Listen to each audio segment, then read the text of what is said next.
All right, let's just dive right into this explainer, because today we are looking at one of the absolute most suspenseful, emotionally charged moments we have ever covered in the source material. We're talking about the total climax of the Joseph narrative. We're going to unpack how a brutal story of betrayal transforms into this absolute masterclass on resilience, destiny, and literally the birth of a nation. Picture this. We are stepping into the most tense, locked-door scenario imaginable. I mean, imagine holding absolute power over the very people who completely destroyed your life. What do? Joseph, who is now the second most powerful man in all of Egypt, has cleared the room. He's entirely alone with the brothers who sold him into slavery decades ago, and he is about to drop a secret that is going to change the course of history. Which brings us to Section 1, Tears of a Ruler. So, to really grasp the sheer weight of this dramatic reveal, we first need to look at the massive emotional release of a man who has lived through just unimaginable trauma. And it's fascinating to look at this specific number, 8. That is exactly how many times Joseph breaks down and cries throughout the entire Genesis narrative. For a guy who wields the power of an empire, that is a remarkable display of raw, unfiltered emotion. But it's when he cries that actually tells us who he truly is. This brilliantly highlights his incredible resilience. Think about it. When Joseph gets thrown into a pit by his own brothers, sold into slavery, falsely accused by Potiphar's wife, left to just rot in an Egyptian dungeon, he never sheds a tear. He's entirely stoic, calm, and resolute. But the very second he encounters his estranged family, he completely breaks down. It isn't his own pain that moves him to tears. It's his immense compassion for his family. Then, the ultimate moment of truth arrives with these words, "I am Joseph. Doth my father yet live?" He wept so loudly, the text says, the Egyptian court outside could actually hear him. Imagine the absolute terror his brothers must have felt in that moment. They are standing in front of the powerful Egyptian vizier, a man who literally holds their lives in his hands, and suddenly, he's speaking to them in their native Hebrew tongue, claiming to be the brother they thought they had disposed of forever. They were so terrified they couldn't even speak. Let's move into Section 2, Destiny over Revenge. Now, this could have so easily been a bloodbath of revenge, right? But instead, it becomes this profound story driven by divine purpose. The massive turning point happens when Joseph reassures his trembling brothers. He says, "God did send me before you to preserve life." Joseph entirely reframes his traumatic past. He doesn't look at himself as a victim of their cruelty anymore. Instead, he views his suffering as a providential mission orchestrated by God to save his family and really the whole region from a devastating global famine. And look at how Joseph seals this forgiveness. He doesn't just give them empty words, he proves it with highly symbolic actions. Decades earlier, remember, his brothers stripped him of his special coat and sold him for 20 shekels of silver. Now, Joseph gives his brother Benjamin 5 changes of luxurious Egyptian clothes and 300 pieces of silver. By lavishing them with the exact items they once used to harm him, clothing and silver, Joseph definitively reverses their past wickedness. He replaces cruelty with just overwhelming grace. And this right here hits the absolute core of providence, the protective care and overarching design of God guiding historical events. Joseph's perspective shows us that every single painful step he took, the betrayal, the pit, the false accusations, the prison cell, they weren't stumbling blocks. They were stepping stones. It was all part of this grander design to position him as the chief steward of the king, giving him the authority and the foresight to save his people during a massive crisis. Okay, shifting gears to Section 3, A Numb Heart Revived.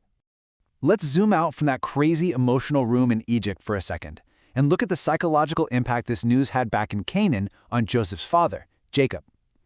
When the brothers finally get back home, Jacob's emotional journey plays out in 3 very distinct stages. It starts with this deeply human trauma response when his sons finally confess the truth that Joseph is actually alive and ruling Egypt. The texts tell us Jacob's heart fainted. But what's super fascinating is the literal Hebrew translation.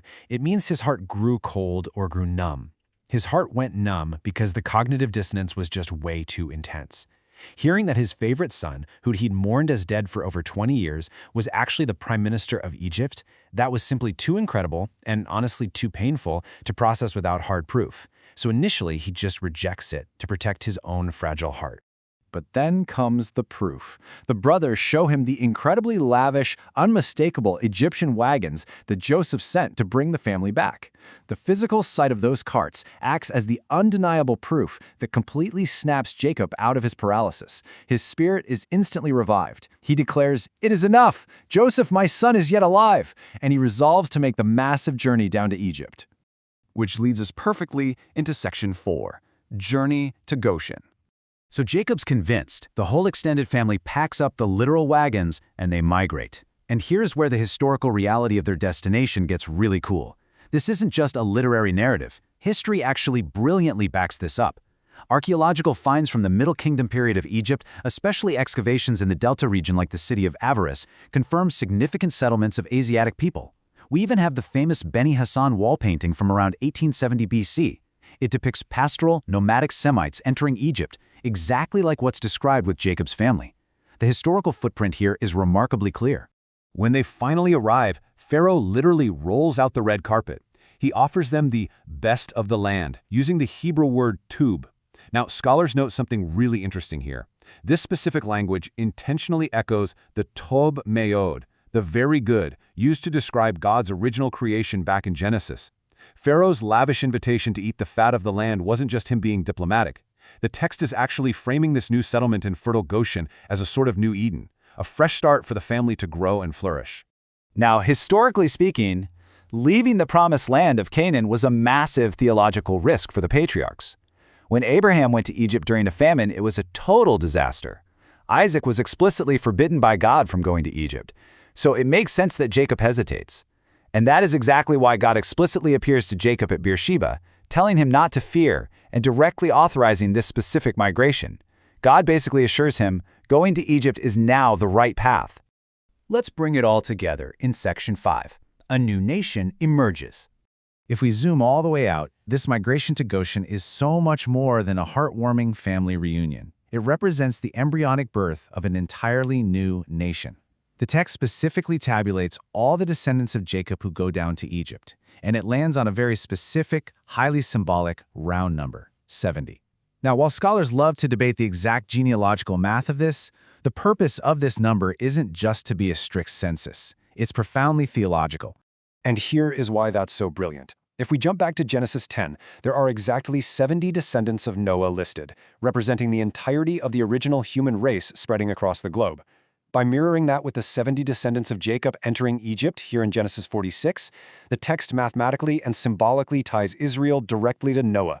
It's profoundly communicating that this small, broken family of 70 represents a brand new humanity being raised up by God to eventually bless the entire world. So, as we wrap up this explainer, we're really left with a massive reflection. Joseph endured betrayal, enslavement, false imprisonment, all of it.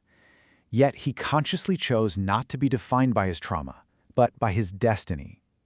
His ability to see providence in his deepest pain not only saved an entire nation from starvation, but honestly, it challenges us today. Consider this for yourself. How might you reframe your own past hardships through the lens of a larger purpose? Thank you so much for exploring this remarkable narrative with me.